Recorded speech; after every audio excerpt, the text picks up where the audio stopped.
నమస్తే. విధిని స్వాతం లక్ష్యం సమాజేతం. కరోనా వ్యాపిస్తున్నా కూడా కరోనా నిబంధనలను పాటిస్తూ ప్రచారాలు చేసుకుంటున్న పార్టీలు.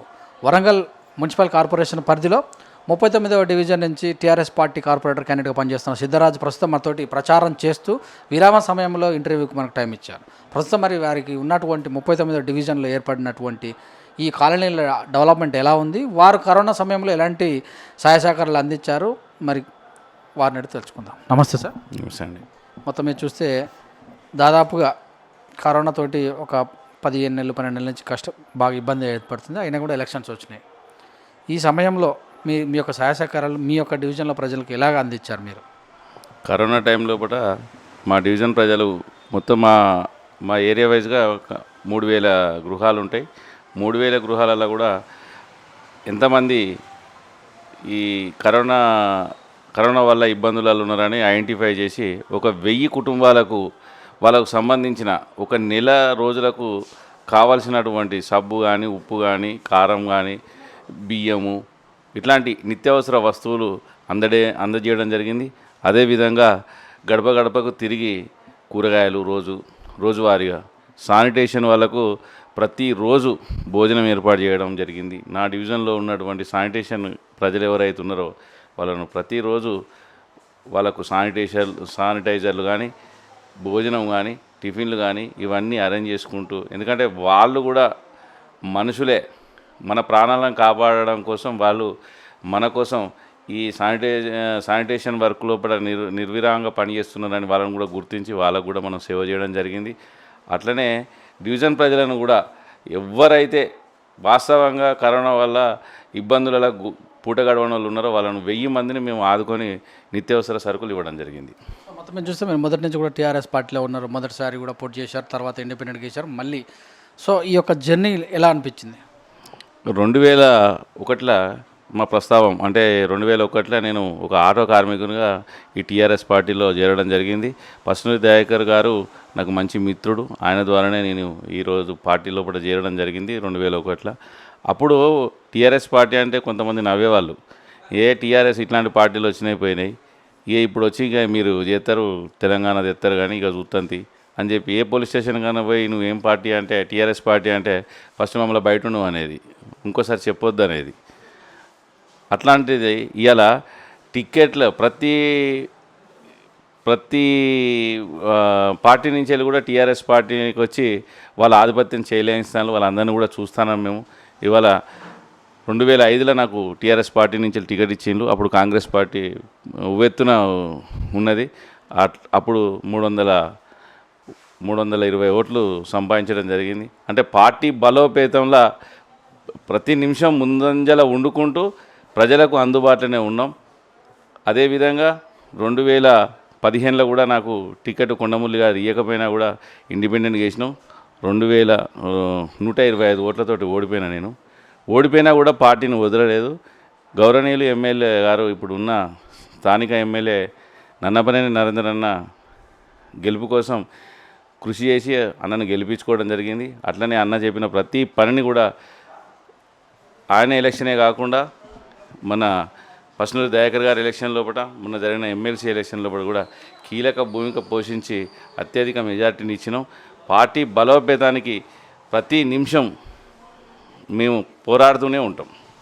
So party బలోపేతమైంది. 2 సార్లు పార్టీ కూడా రావడం జరిగింది. మళ్ళీ ఈ గ్రేటర్ వరంగల్ ఎలక్షన్లో 2వసారి ముందుకు పోతున్న సందర్భంలో ఇంతమంది కూడా కార్పొరేటర్లు ఎక్కువ శాతం మీ వాళ్ళే ఉన్నారు. ఆ వ్యతిరేకత ఏమన్నా పనిచేస్తుందా?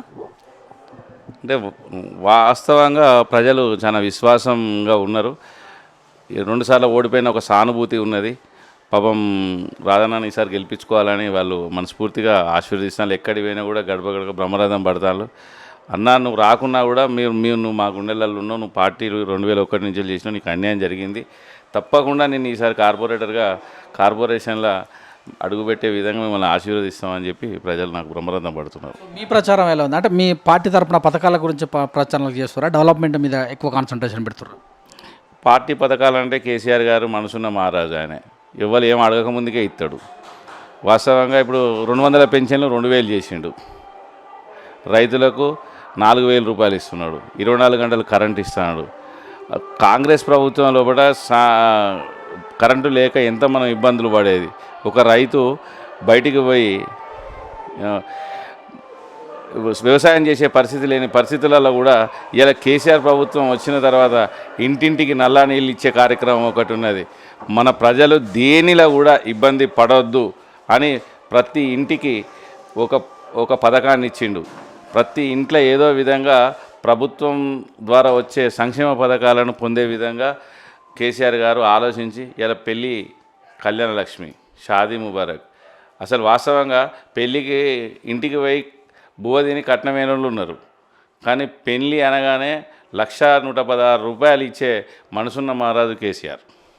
సో మీరు చెప్పినంత ఓకే, అదంతా కేసీఆర్ అంటే ఎమ్మెల్యే ఎలక్షన్లో కానీ ఎమ్మెల్సీ ఎలక్షన్లో కానీ అంటే కేసీఆర్ ప్రభుత్వాన్ని చూసి, కానీ స్థానిక ఎలక్షన్స్ వచ్చేసరికి సర్పంచ్ కానీ ఎంపీటీసీ కానీ కార్పొరేటర్ క్యాండిడేట్ పైన ఇక్కడ ఉన్నటువంటి సమస్యల పైన పోరాడే వ్యక్తులే ఉంటారు. మరి అలాంటి సమస్యల మీద దృష్టికి ఏమొస్తున్నాయి, మీరు దానికి ఎలాంటి వాకాబిస్తున్నారు ప్రజలకు? వాస్తవంగా ప్రభుత్వం లోపల పెన్షన్లు అయితే ఆగలేదు. మొదటి నుంచి ఇచ్చిన పెన్షన్లు అయితే కంటిన్యూషన్గా పడుతున్నాయి. ఇప్పుడు కొంచెం ఆర్థిక బడ్జెట్ ఇబ్బంది ఉండడం వల్ల ఇప్పుడు ఆర్థికంగా మనకు ఇయ్యలేని పరిస్థితి ఉన్నది. కొన్ని పెన్షన్స్ ఆగి ఉన్నాయి. అంటే వితంతు పెన్షన్స్ కానీ ఈ వృద్ధాప్య పెన్షన్స్ కానీ పెట్టుకునే రాలేదు. వాళ్ళు కొంత నిరుత్సాహంగా ఉన్నారు. అట్లనే మా దగ్గర బీడీ కార్మికులు ఎక్కువ ఉన్నారు. వాళ్ళ ఫైల్ కూడా కేసీఆర్ గారి దగ్గర ఉన్నది. ఆ ఫైల్ను కూడా మేము ఖచ్చితంగా ముందు ఉండి వాటిని తీసుకొచ్చి ప్రజలకు అందజేస్తాం. దానికి కూడా ప్రజలకు ఆ భరోసా ఇస్తున్నాం. అట్లనే ఇప్పుడు మనం గెలిచినాక కూడా స్కిల్ డెవలప్మెంట్స్ అంటే కుట్టు శిక్షణ కేంద్రాలు కానీ క్యాండిల్స్ తయారీ కానీ ఏదైనా కావచ్చు. ఈ డివిజన్ పరిధిలో కూడా ఒక 2 యూనిట్లు వేసి మన కేంద్ర ప్రభుత్వం నుంచి ఎంపీ గారి నిధుల నుంచి తీసుకొచ్చి స్కిల్ డెవలప్మెంట్ మీద ఇట్లాంటి ఒక కార్యక్రమాలను తీసుకొచ్చి ఇక్కడున్న పేద ప్రజలు స్లమ్స్ మాయి అండర్ రైల్వే గేట్ కింద హాస్పిటళ్లను అంటే అర్బన్ హెల్త్ సెంటర్లు మా గౌరవనీయులు ఎమ్మెల్యే గారు కూడా మొన్న చెప్పిండు, డివిజన్కి ఒక అర్బన్ సెంటర్, అట్లా కాకుండా మాకు 2 అర్బన్ సెంటర్లను కూడా మేము తీసుకొని ప్రజలకు సేవ చేయాలని మంచి మనసుతోటే ప్రజల ముందుకు పోతాను. వాళ్ళు కూడా మంచి బ్రహ్మరథం పడతారు. సీఎం టీఆర్ఎస్ ఉంది, ఎమ్మెల్యే ఎంపీలు టీఆర్ఎస్ ఉన్నారు, ఇంతకుముందు కొన్ని కార్పొరేటర్లు కూడా టీఆర్ఎస్. మరి కొత్తగా వచ్చిన వాళ్ళు అంటే బాగా చేశారా, బాగా చేయలేదా? మరి కొత్తగా వచ్చిన వాళ్ళకి ఎందుకు వేయాలన్న ఆలోచన ప్రతిపక్షాలు చేస్తున్నది చెప్తున్నారు ప్రజలకు. దీని మీద ఎలా స్పందిస్తారు? ఎప్పుడున్నా వాస్తవంగా ఏంటంటే ఒక ఇంట్లో వెనుకసీరు ఉన్నోనికి కొంత తక్కువ దొరుకుతుంది, ముందుగాలు ఉన్నోనికి కొంచెం ఎక్కువ దొరుకుతుంది. కానీ వాస్తవానికి ఏంటి అంటే కరోనా ఎఫెక్ట్ వల్ల కూడా ఇంతకుముందు ఉన్న కార్పొరేటర్లు కూడా ఏం పని చేయలేకపోయినారు. వాస్తవంగా అది వాళ్ళ తప్పు కాదు, గవర్నమెంట్ తప్పు కూడా కాదు. ప్రకృతి విపత్తు ఇట్లాంటి కొన్ని వచ్చినప్పుడు ఈ కార్పొరేటర్ల మీద ఇట్లాంటి నువ్వేం చేసినావు అనేది ఒక వ్యతిరేకత ఉంటుంది. అదంతా కూడా ఏం లేదు, ప్రజలు విశ్వాసంగా ఉన్నారు. టీఆర్ఎస్ పార్టీకి ఓటేసి టీఆర్ఎస్ అభ్యర్థులను గెలిపించుకోవడానికి స్వచ్ఛందంగా వాళ్ళే ముందుకు వస్తున్నారు. మాకు ఎలాంటి భయం లేదు. హైదరాబాద్లో వచ్చినటువంటి రిజల్టే వరంగల్లో కూడా వస్తుంది. ఎందుకంటే వరంగల్లో కూడా వరద బాధితులు చాలా ఉన్నారు, వాళ్ళందరూ మా వైపే ఉన్నారని ప్రతిపక్షాలు ఆరోపిస్తున్నాయి. ఇది నిజమేనా? దీంట్లో మీరు ఎలా స్పందిస్తారు? వరద బాధితులు విపత్తులు ఇప్పుడు మనం చెప్పుకున్నట్టు విపత్తుల వల్ల వచ్చే ఒక పరిస్థితుల ప్రభావం వల్ల ఈ ప్రకృతి ప్రభావం వల్ల వచ్చిన వరదలకు ముంపు ప్రాంతాలలో వాస్తవంగా కేసీఆర్ గారు మనసు పెట్టి పాపం ఇబ్బందులలో ఉన్నారు అని చెప్పి ఏదైతే 10,000 రూపాయలు ఇద్దామని ముందుకు వచ్చిందో, కాకపోతే ఏంటంటే అక్కడ మేము ప్రచారానికి పోయినాం. ఈ నిజంగా ఎవరైతే ముంపుకు గురైన వాళ్ళకు కాకుండా వాళ్ళ ఇంటి ఓనర్లు తీసుకోవడం వల్ల కొంత వ్యతిరేకత వచ్చింది. అది ప్రభుత్వం తప్పు కాదు. అక్కడ జరిగింది ఏంటంటే అందరికి ఇవ్వలేం, అందరూ ముంపుకు గురి కారు. అలా జరిగింది 30% అయితే 70%కి ఇవ్వాలని కోరుకున్న ప్రజలు వ్యతిరేకంగా మారి ఇలా అట్లాంటి తీర్పునిచ్చిండ్రు. కానీ ప్రజలకు ఒక్కటే చెప్తానా, ఇట్లాంటి మనసున్న మారదు. అసలు ఇయ్యనోళ్ళని ఎవరన్నారు కానీ ఇచ్చిన వాళ్ళను ఇట్లాంటి అపవాదులకు చేయడానికి వీళ్ళు కారు పోతే కారు ఇస్తానన్నారు, అది ఇవ్వగలుగుతారా? ఆ పార్టీలను మనం నమ్మి ఇంకా ఓటేసే పరిస్థితి ఉంటే ఇలా వరంగల్ జిల్లాకు రైల్వే కోచ్ ఫ్యాక్టరీ ఇస్తే ఎంతోమంది నిరుద్యోగులకు ఇలా ఉపాధి కలిగేది. కానీ ఇచ్చింలా ఇవ్వలేదు, ఇక్కడి నుంచి వెళ్ళి తీసి వేరే కాడికి మళ్ళించిండ్రు. ఇట్లాంటివన్నీ ఆ మోసపూరితమైన మనము కొన్న ప్రతి వస్తువు మీద ఇలా SGST CGST అనేది ఒకటి ఉంటుంది. మన దగ్గర తీసుకున్న సొమ్మును వేరే ఇతర రాష్ట్రాలకు తీసుకుపోయి వాళ్ళ డెవలప్మెంట్స్కి తీసుకుంటారు. కానీ తెలంగాణ ప్రభుత్వం మన సొమ్మును తీసుకొని మాకు ఇవ్వమంటే కూడా ఇలా బీజేపీ ప్రభుత్వం ఇస్తలేదు. వాళ్ళని నమ్మకండి, వాళ్ళకు ఓటు వేసి ఓటేస్తే అది ఖరాబ్ అవుతుందని మీకు ఈ విధంగా చెప్పడం జరుగుతుంది. సో ఇంతకుముందుకు ఎలక్షన్లు అంటే సీఎంతో పాటు మినిస్టర్స్ కూడా అందరూ కూడా సభలు పెట్టి బహిరంగ సభలు పెట్టి ర్యాలీలు తీసేవాళ్ళు, కానీ ఈసారి కరోనా సమయంలో అలాంటిది లేదు. మరి అలాంటి లోటు ఏమైనా ఏర్పడే అవకాశం ఉందో, దాన్ని మీరు ఎలా పూడుస్తారు వ్యక్తిగతంగా? లేదండి, అసలు ప్రజలల్లా నాటకపోయింది కారు గుర్తు. కేసీఆర్ కళ్యాణ లక్ష్మి వచ్చిన వాళ్ళకు మేనమావలాగా, 2000 పెన్షన్ వచ్చిన వాళ్ళకు పెద్ద కొడుకులాగా, ఇట్లా ప్రతి ఒక్క సంక్షేమ పథకాల మీద అతని ముద్ర చెరిగిపోయింది. ఇవాళ ఒక హాస్పిటల్లో డెలివరీ అయితే ఆ కిట్ వస్తున్నది. వీటన్నిటిని ఎవ్వరికి ఇస్తలేరండి. ప్రతి ఒక్కరికి ఏదో విధంగా ఏదో రకంగా లబ్ధి చేకూరుతుంది. మా ఇంట్లో కూడా ఇవాళ 2 పెన్షన్స్ వస్తాయి. బీడీ పెన్షన్ వస్తుంది, వృద్ధాప్య పెన్షన్ వస్తుంది. ప్రతి ఇంట్లో కూడా ఏదో ఒక రకంగా కేసీఆర్ బొమ్మ పెట్టుకుంటారు. ఆయన దేవునిలాగా ప్రార్థిస్తున్నారు. ప్రజలు విశ్వాసంగా ఉన్నారు. కేసీఆర్ గారి బొమ్మ పెట్టుకుంటేనే ఓటు పడుతుంది, సరిపోతుంది. కారు గుర్తు మీద ఓటేస్తారు. మా టీవీ తరఫున మీ డివిజన్ ప్రజలకు ఏం చెప్తారు? నా డివిజన్ అక్క చెల్లెళ్ళకు, అన్నదమ్ములకు నాకు మీరందరూ స్వచ్ఛందంగా వచ్చి 30వ తారీఖు నాడు ఓటేసి గెలిపిస్తే మీ ఇంట్లో ఒక అన్నలాగా, తమ్మునిలాగా, కొడుకులాగా వివరించి ఏ కష్టంలోనైనా మీ ముందుండి అహర్నిశలు కృషి చేస్తానని ఈ టీవీ సందర్భంగా మీకు విజ్ఞప్తి చేస్తున్నాను. Thank you sir, thank you very much.